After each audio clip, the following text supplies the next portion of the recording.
चलो दोस्तों शुरू करते हैं अभिमानी की हार। अच्छी कहानी है दोस्तों, ध्यान से सुनना। ये पहले भी डाली थी मैंने, सबको पसंद आई थी, लेकिन जो नए सब्सक्राइबर हैं उन्होंने अभी नहीं पढ़ी है ये, और पुराने भी भूल गए होंगे, वो भी दोबारा सुन लेंगे, उन्हें भी अच्छी लगेगी। चलो फिर शुरू करते हैं दोस्तों। विदिशा नगरी का राजा नागदत्त बहुत ही अभिमानी और दुष्ट प्रवृत्ति का था। उसमें एक बहुत बुरी आदत थी। पहले वह किसी सुंदर लड़की से ज़बरदस्ती विवाह कर लेता था, फिर किसी न किसी बहाने उससे नाराज़ होकर उसे कारागार में डाल देता था। कुछ दिनों पहले ही नागदत्त ने एक सुंदर लड़की से विवाह किया था, लेकिन अब उसे कारागार में डालने का उपाय सोच रहा था। एक दिन वह रानी के साथ नदी किनारे पहुंचा। रानी, हमारी इच्छा है कि तुम इस नदी में स्नान करो, लेकिन मैं इतनी सर्दी में इतने शीतल जल में कैसे स्नान कर सकती हूँ? तुम्हें इस नदी में स्नान करना ही पड़ेगा, और जब तक हम चाहेंगे तुम्हें नदी में ही रहना होगा। महाराज, नदी का जल बर्फ़ की तरह शीतल है, मैं सर्दी से मर जाऊंगी। रानी, तुमने हमारा आदेश मानने से इनकार किया है, हम तुम्हें सज़ा देंगे। अब तुम्हें उम्र भर कारागार में रहना होगा। उम्र कैद की सज़ा सुनकर रानी कांप गई। मुझे क्षमा करें महाराज, मुझसे भूल हुई, मैं आपकी पत्नी हूँ। नहीं, हम कुछ सुनना नहीं चाहते। सैनिकों, ले जाओ इसे और कारागार में डाल दो। सैनिक रानी को पकड़कर कारागार में ले गए। चलो, अब इस कारागार में रहकर अपनी किस्मत पर आंसू बहाओ। ओ राजा ने फिर एक निर्दोष को कारागार में डाल दिया। हाय राम, यह अन्याय कब तक होता रहेगा? सुबुक। राज्य की सारी प्रजा राजा नागदत्त के इस अन्याय से बहुत दुखी थी। सुना है राजा ने आज फिर एक रानी को कारागार में डाल दिया। हाँ, पता नहीं राजा कब तक असहाय युवतियों को कारागार में डालता रहेगा। लेकिन दुष्ट राजा के भय से कोई विरोध नहीं करता था। यह अन्याय है, अत्याचार है, हम सबको इसका विरोध करना चाहिए। हम उसका विरोध भी नहीं कर सकते। राजा हमें कारागार में डाल देगा या हाथियों के पांव से कुचलवा देगा। इस तरह राजा नागदत्त अनेक युवतियों को कारागार में डाल चुका था। विदिशा के लोग उसके विरुद्ध कुछ कहते हुए डरते थे, क्योंकि राजा भेष बदल कर घुमा करता था। एक दिन, ओह, इस राजा का अत्याचार तो बढ़ता ही जा रहा है, अब सहन नहीं होता है। चुप रहो, अगर किसी ने सुन लिया तो तुम्हें कारागार में सड़ना पड़ेगा। अभी अधिक समय नहीं बीता था कि राजा के सैनिकों ने आकर उस युवक को पकड़ लिया। नहीं नहीं, मैंने कोई अपराध नहीं किया, मुझे छोड़ दो। तुम राजा के खिलाफ बोल रहे थे, सवेर राजा ने अपने कानों से सुना है। एक दिन राजा नागदत्त व्यापारी के वेश में नगर में घूमने निकला। सुना है यहाँ का राजा बहुत अन्याय करता है। नहीं जी, हमारा राजा तो बहुत दयालु और परोपकारी है। तुम शायद राजा के भय से कुछ नहीं कह रहे हो। नहीं भैया, हम सच कह रहे हैं, और तुम भी ऐसी बातें न करो। यह जानकर राजा बेहद खुश हुआ। कोई मेरे भय से अब मेरे विरुद्ध बात नहीं करता है। हा हा हा हा। एक दिन राजा नागदत्त चूड़ी वाले के रूप में नगर के पास एक गांव में पहुंचा। वहां चलता हूँ। उस पेड़ के पास वहां पर बहुत सी लड़कियां झूला झूलती दिखाई दे रही हैं। उसे देखती लड़कियों ने उसे घेर लिया। ओ चूड़ी वाले, मुझे चूड़ियाँ पहना दे, मैं तो हरी चूड़ी पहनूंगी। नहीं, मुझे तो सुनहरी चूड़ी अच्छी लगती हैं। और फिर एक चबूतरे पर बैठकर राजा ने सबको चूड़ियाँ पहनानी शुरू कर दी। उस गांव के एक गरीब किसान की बेटी थी, नीलमणि। वह बहुत सुंदर थी। उसने भी राजा से चूड़ियाँ पहनी। नीलमणि, तेरे हाथ में तो चूड़ियाँ बहुत सुंदर लग रही हैं। अरे नीलमणि तो है ही इतनी सुंदर, सचमुच बहुत सुंदर लड़की है। अरे तेरी सुंदरता देखकर तो राजा भी तुझ पर मोहित हो जाएगा और फिर तुझे ब्याह कर ले जाएगा, तुझे रानी बना कर रखेगा महल में। लेकिन मैं ऐसे दुष्ट राजा से कभी ब्याह नहीं करूँगी। राजा तो तुझसे ज़बरदस्ती ब्याह करके ले जाएगा। अगर राजा ने ज़बरदस्ती मुझसे ब्याह कर लिया तो मैं उसे सबक भी सिखा दूँगी, उसकी अक्ल ठिकाने लगा दूँगी। नीलमणि लड़कियों के साथ बातें करती हुई अपने घर की ओर चली गई। मैं इस लड़की से अवश्य विवाह करूँगा, फिर देखूँगा यह मुझे क्या सबक सिखाती है। विवाह करके इसे भी किसी बहाने कारागार में डाल दूँगा।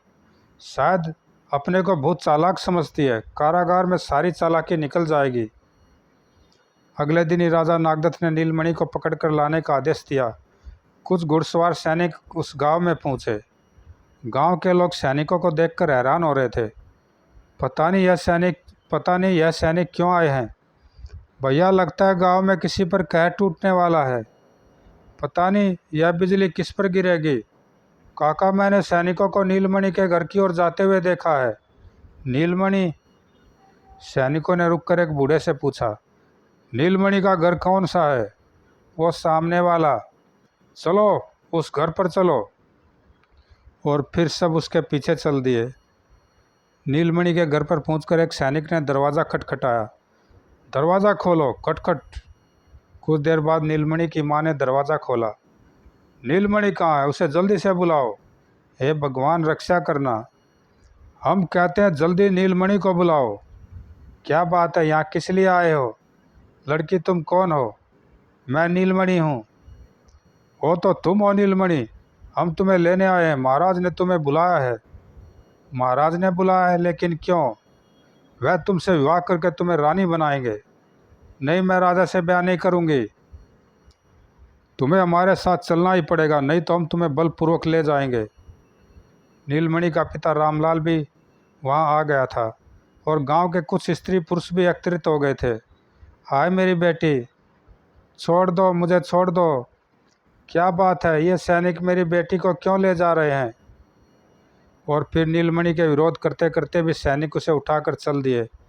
माँ बापू बचाओ। हाय मेरी बेटी, अरे कोई उसे बचाओ। बेटी हाय।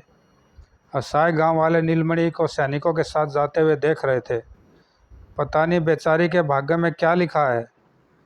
दुष्ट राजा कुछ दिन तो उसे रानी बनाकर रखेगा और फिर कारागार में डाल देगा। अगले दिन राजा नागदत्त ने नीलमणि से विवाह किया। नीलमणि के माता पिता को भी गांव से बुलाया गया था।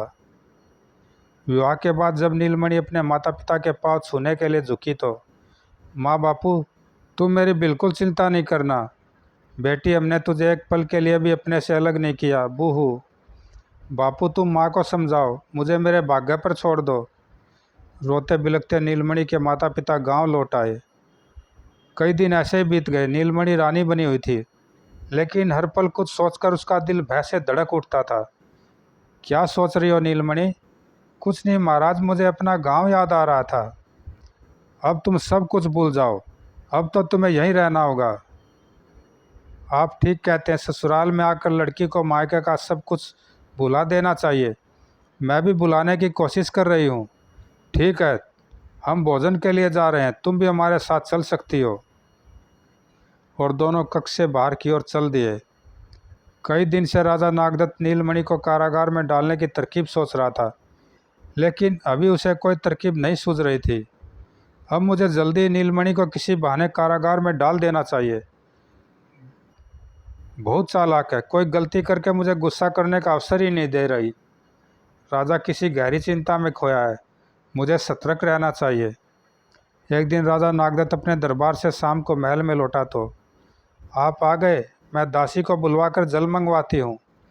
नहीं, आज तुम सब हमारे लिए जल लाओगी। आप आराम से बैठिए, मैं जल लेकर आती हूँ। नीलमणि राजा के लिए जल लेने उस कक्ष से बाहर चली गई। आज मुझे इसकी गलती पकड़ने का खूब बहाना मिलेगा, क्योंकि इसको यह तो पता ही नहीं कि मैंने जल क्यों मंगवाया है। अगर यह पीने के लिए जल लाएगी तो मैं कहूँगा कि मैंने हाथ पाँव धोने के लिए मंगवाया था। अगर हाथ पाँव धोने के लिए लाएगी तो जल पीने की बात कहूँगा। आज यह बच नहीं सकेगी।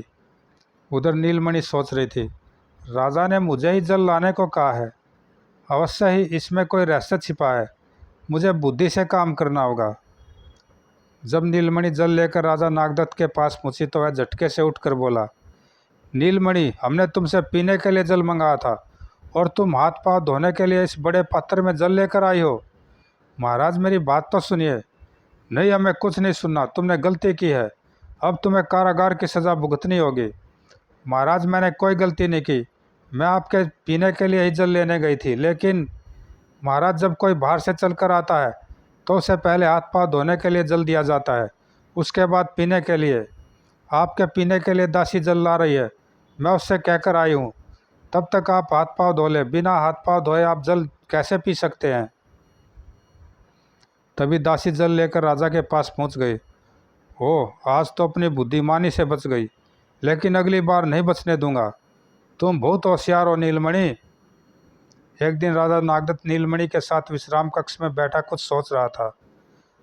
बहुत दिन हो गए, अब जल्दी ही इसे किसी न किसी बहाने कारागार में डाल देना चाहिए। लगता है आज फिर राजा कोई योजना बना रहा है।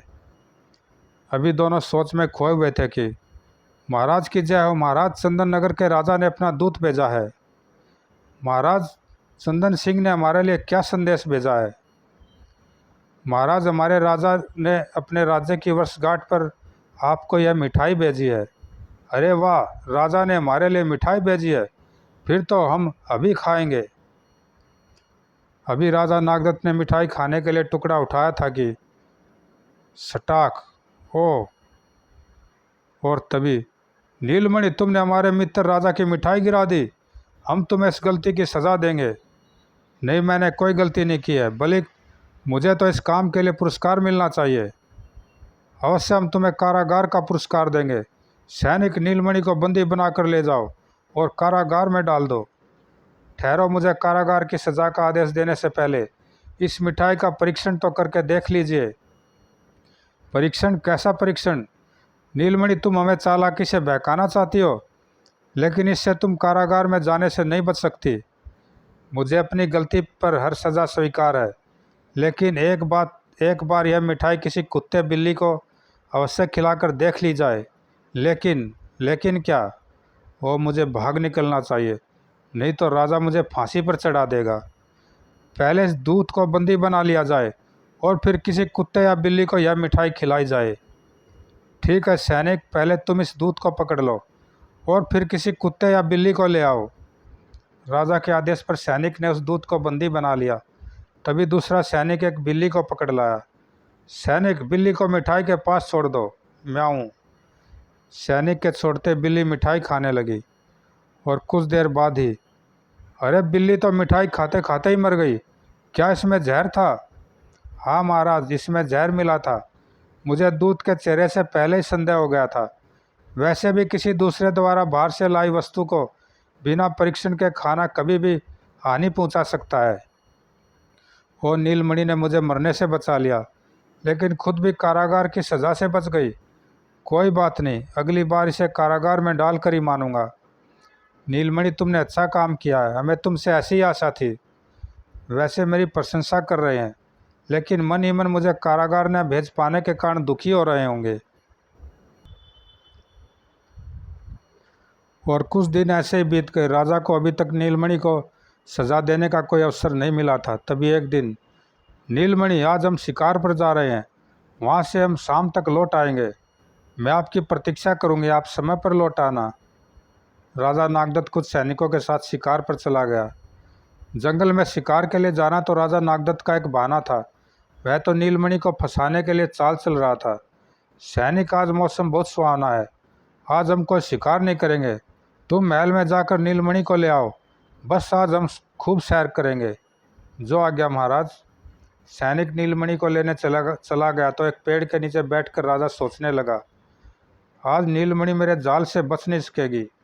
यदि वह सैनिक के साथ आ गई तो कहूँगा कि तुमने मेरी राजमुद्रिका देखे बिना सैनिक की बात पर कैसे विश्वास कर लिया। और यदि नहीं आई तो अपना आदेश न मानने के अपराध में उसे कारागार में डाल दूंगा। आहा, आज तो उसे ईश्वर भी नहीं बचा पाएगा।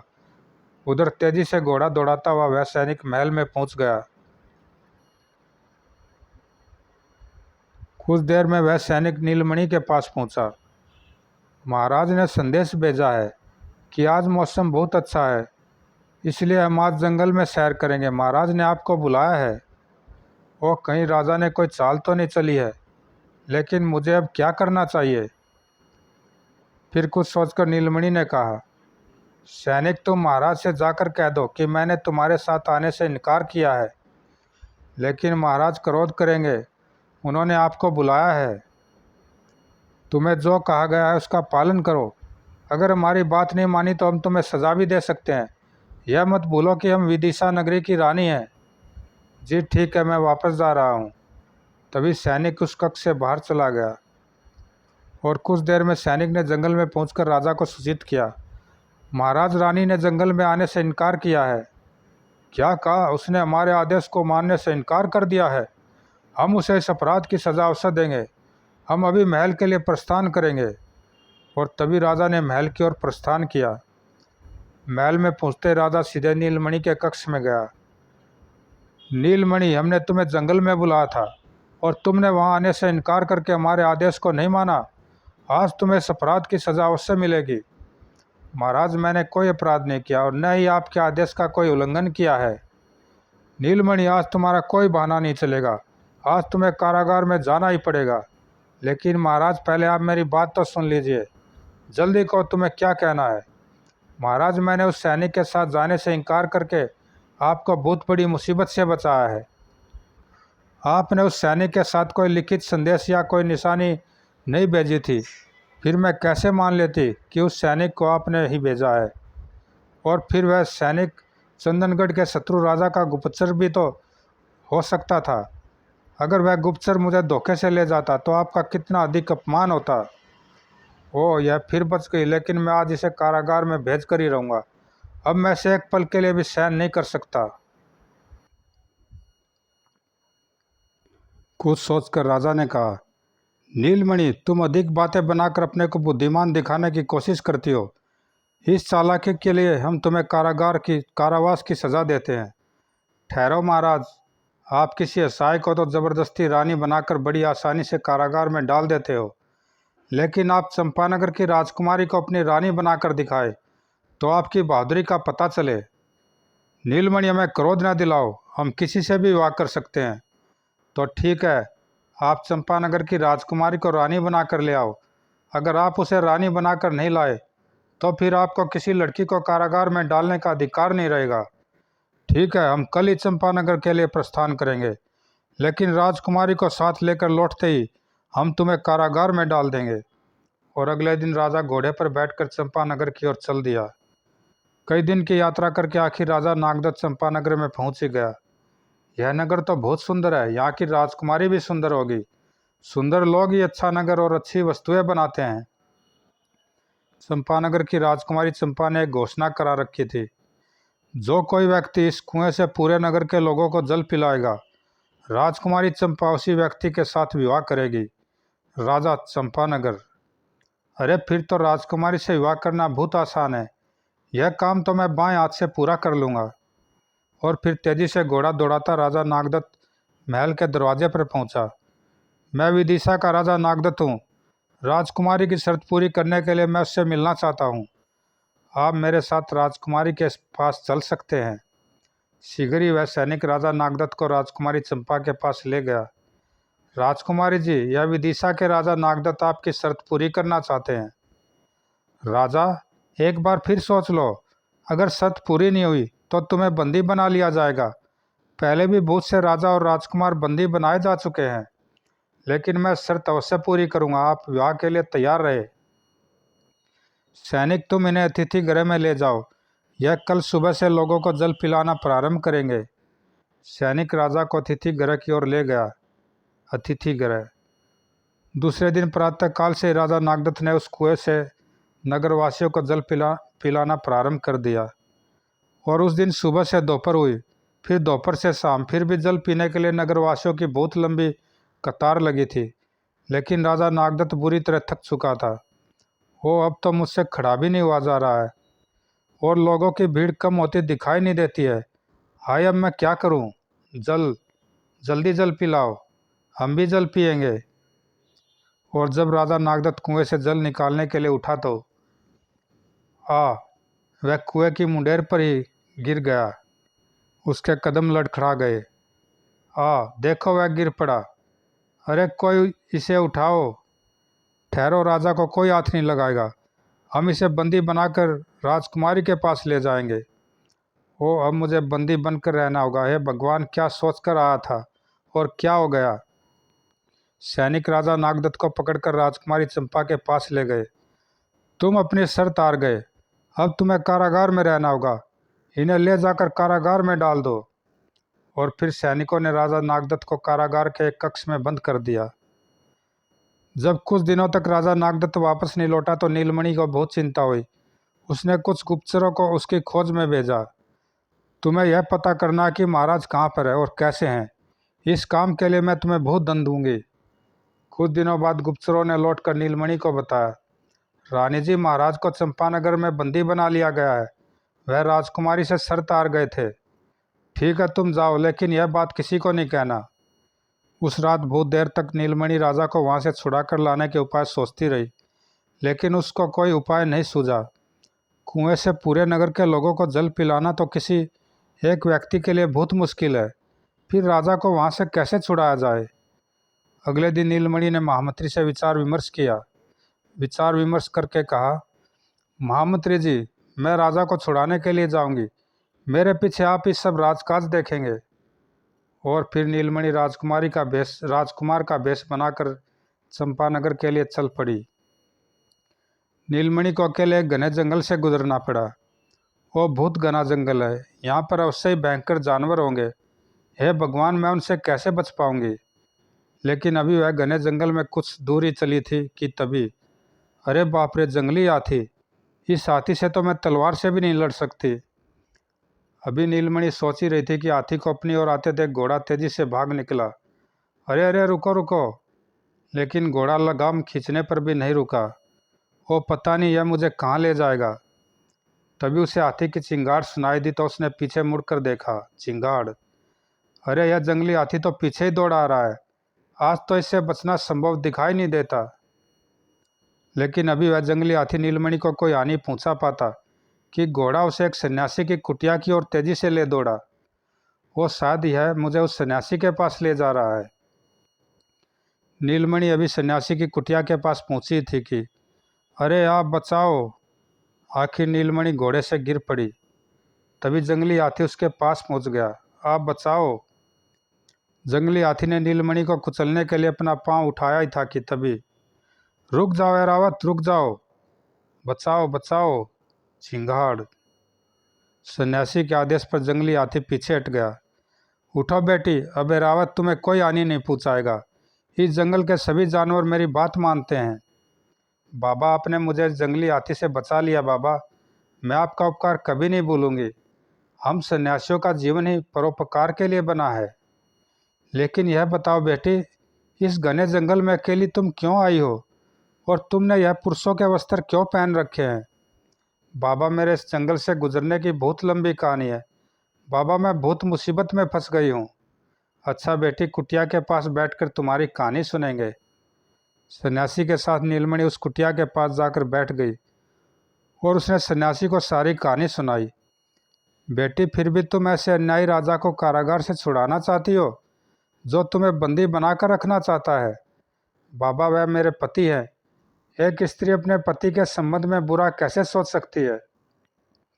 आर्य नारी की यही मानता है, पति को परमेश्वर मानती है। मैं तुम्हारी अवश्य सहायता करूंगा बेटी, ताकि तुम अपने पति को मुक्त करके उसको सही रास्ते पर ला सको। बाबा, अगर मैं किसी तरह उस कुएं के जल से पूरे नगर के लोगों को जल पिला दूं, तो मैं राजा को कारागार से मुक्त करा सकती हूँ। बेटी, मैं तुम्हें ऐसा मंत्र दूंगा कि तुम बड़ी आसानी से पूरे नगर के लोगों को जल पिला सकोगी। और फिर सन्यासी ने नीलमणि को वह मंत्र सिखा दिया।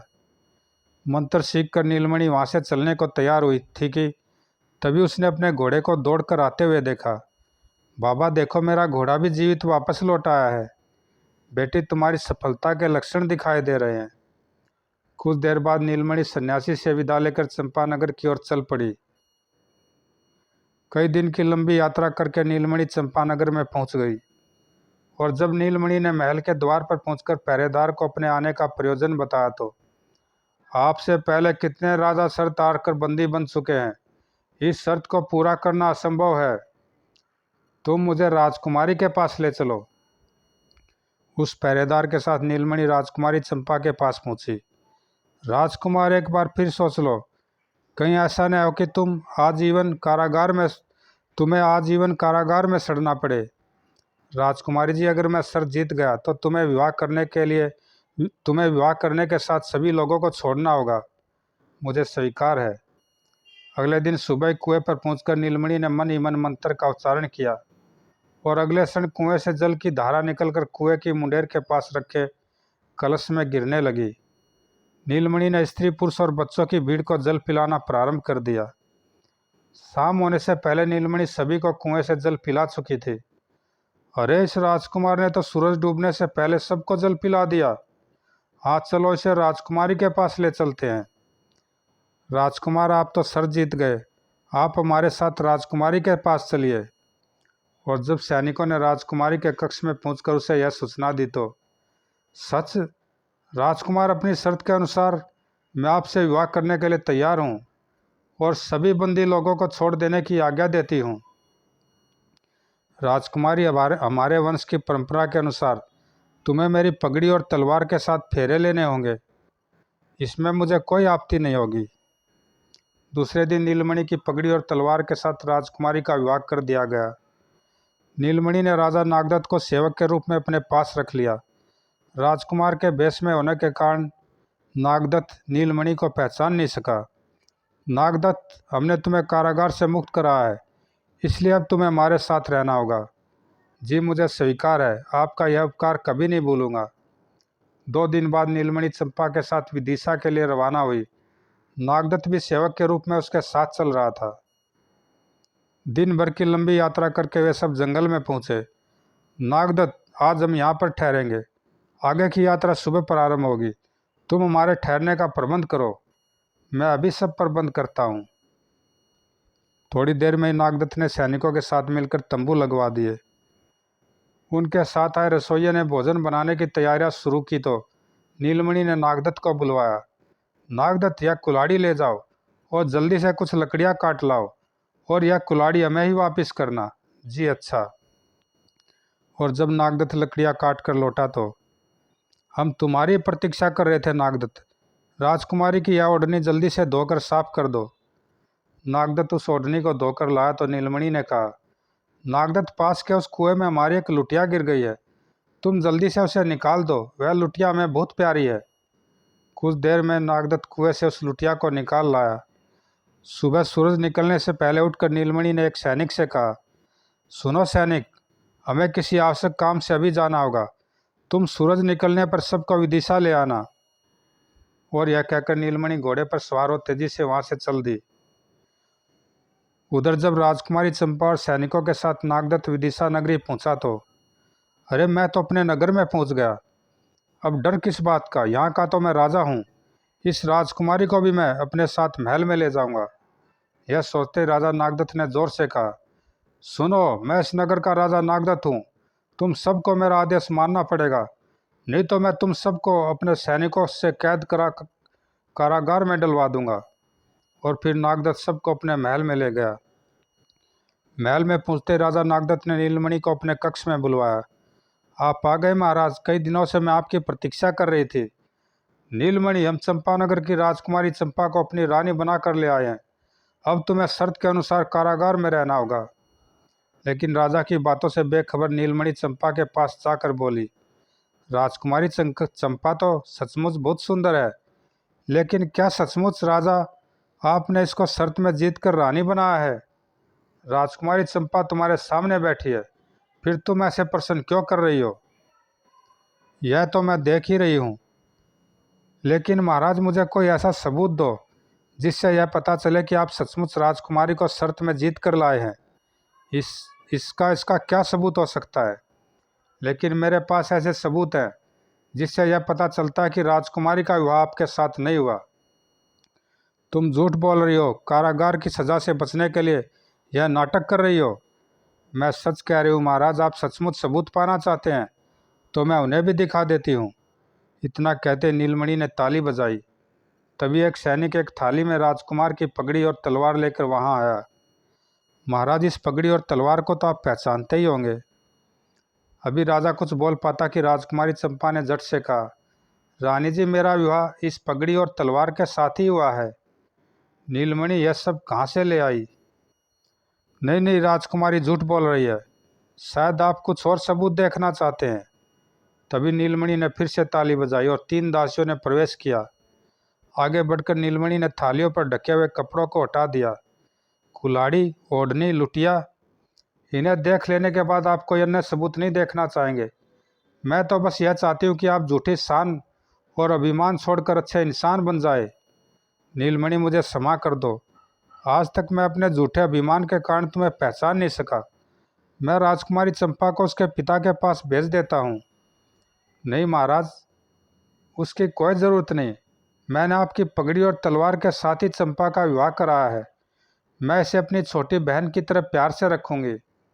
तुम कितनी अच्छी हो नीलमणि, तुमने मुझे क्षमा कर दिया। मैं अभी सभी लड़कियों को मुक्त कर देने का आदेश देता हूँ। और फिर राजा नागदत्त नीलमणि और चंपा के साथ सुख से रहने लगा। समाप्त दोस्तों, अच्छी कहानी थी। ज़रूर लाइक सब्सक्राइब करना, कमेंट में बताना कैसी लगी। धन्यवाद दोस्तों।